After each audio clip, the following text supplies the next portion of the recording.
Entramos a la primera entrevista de la tarde.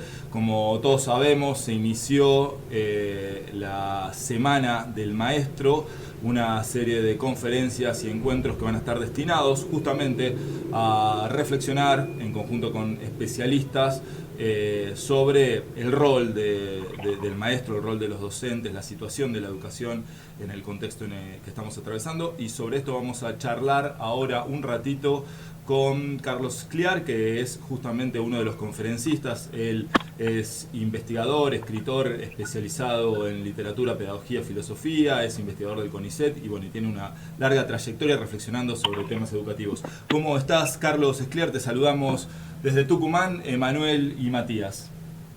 ¿Lo tenemos a Carlos Scliar en línea? Yo creo que sí. Muchas gracias, Carlos. ¿Cómo estás? Perdón, mil disculpas primero por la falla técnica. Esperemos ahora que esté solucionado. No sé si llegaste a... Los escucho perfecto, por suerte. Bueno, muchas gracias por el llamado.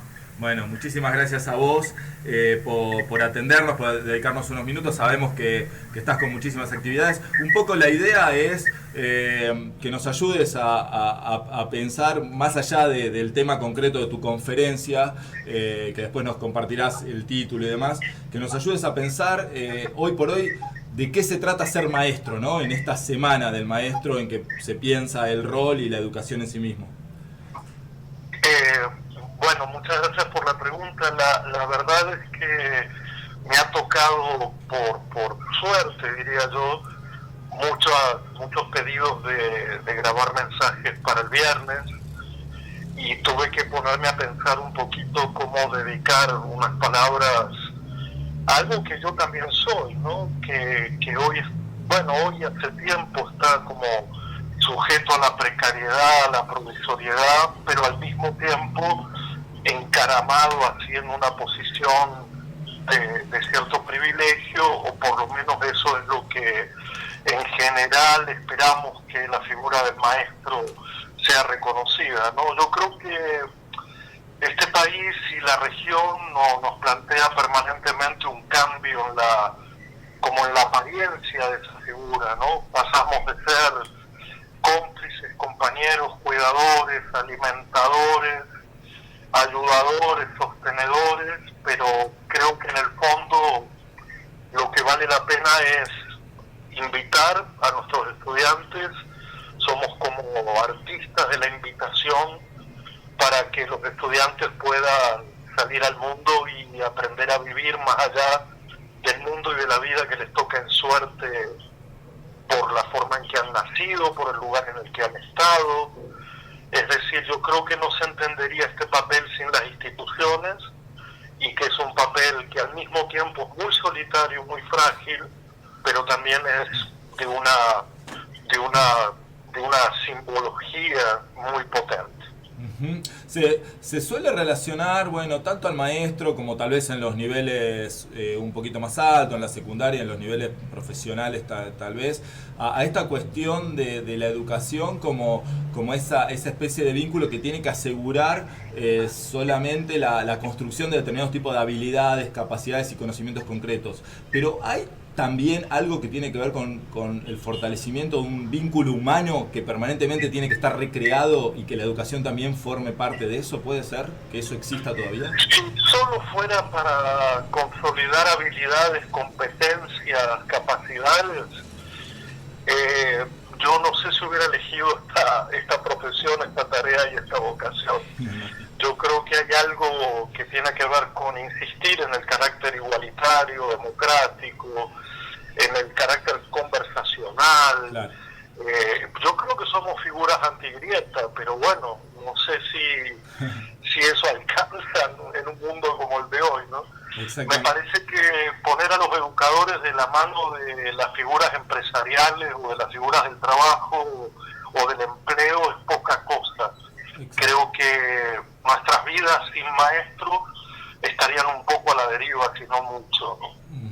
Y eso pasa también con con el tema del desarrollo tecnológico, ¿no? Ahora se habló mucho durante la cuarentena, a pesar de que no estamos en una cuarentena estricta, sí estamos en aislamiento en relación a las escuelas, porque en ningún lado funcionan presencialmente, esta idea de que la tecnología de alguna manera suplanta ese vínculo entre el vínculo presencial entre el maestro y los estudiantes. ¿Esto es así? ¿Se puede esperar que de alguna manera la digitalización y la virtualidad suplanten la experiencia áulica? Bueno, eso quisieran las industrias del entretenimiento, las industrias tecnológicas y algunas industrias gubernamentales, pero no sé si ya tenemos experiencia suficiente como para haber hecho durante estos 5 meses la experiencia agotadora, distante, superflua, vana, de creer que las tecnologías ocupan nuestros lugares. Yo creo que son formas necesarias en la coyuntura de mediación. Se han hecho cosas muy interesantes y muy bonitas, los desarrollos audiovisuales que hasta son espectaculares, pero cuando esto se asocia a la novedad, ahí entramos en una relación muy lucrativa con la enseñanza y con el saber, ¿no? Y nosotros los educadores lo que intentamos es mostrar justamente los vínculos no lucrativos, es decir, la pasión por el saber o el saber mismo no tiene un vínculo utilitario. Pero yo creo que este punto de vista es un punto de vista periférico a cómo el mundo está funcionando prepandémicamente y pospandémicamente también. La pandemia no vino a modificar algunos conceptos básicos, digamos, que nos hagan reflexionar críticamente en cómo nos estamos relacionando, digamos, que fue una discusión que se dio allá a principios de mayo a partir de los intercambios entre algunos filósofos, intelectuales, que algunos decían que esto era ya un cambio de paradigma, digamos, no sé, me cuesta creer. Lo es porque esto va a demorar mucho tiempo, porque nuestro cuerpo... y porque hay generaciones ya virtualizadas y porque nuestro cuerpo asumió esta distancia como natural y porque la pregunta que se hizo entonces de si seremos mejores o peores creo que ya está respondida, ¿no?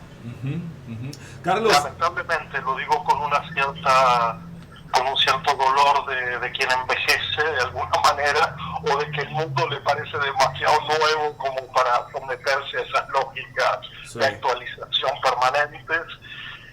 Y porque yo creo en la educación como vínculo con lo ancestral, con ese cuidado a la tierra, al mundo, a la comunidad, que quizás sea un poco ingenuo, pero que aunque sea ingenuo, vale la pena como forma de rebeldía, ¿no? Sí, como puede ser la necesidad de la poesía también, ¿no? Nos sirve justamente para pensar el mundo en metáforas y salirnos del lenguaje netamente instrumental.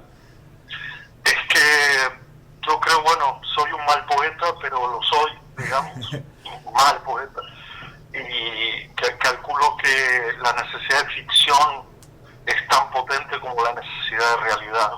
Sí. Y creo que cuando además la necesidad de realidad se ha convertido en la necesidad de noticiero, lo que es distinto, ¿no? Sí, sí. Y esa mediación con lo real por lo metafórico, por la invención, en fin, vamos, por la infancia misma de la humanidad es imprescindible.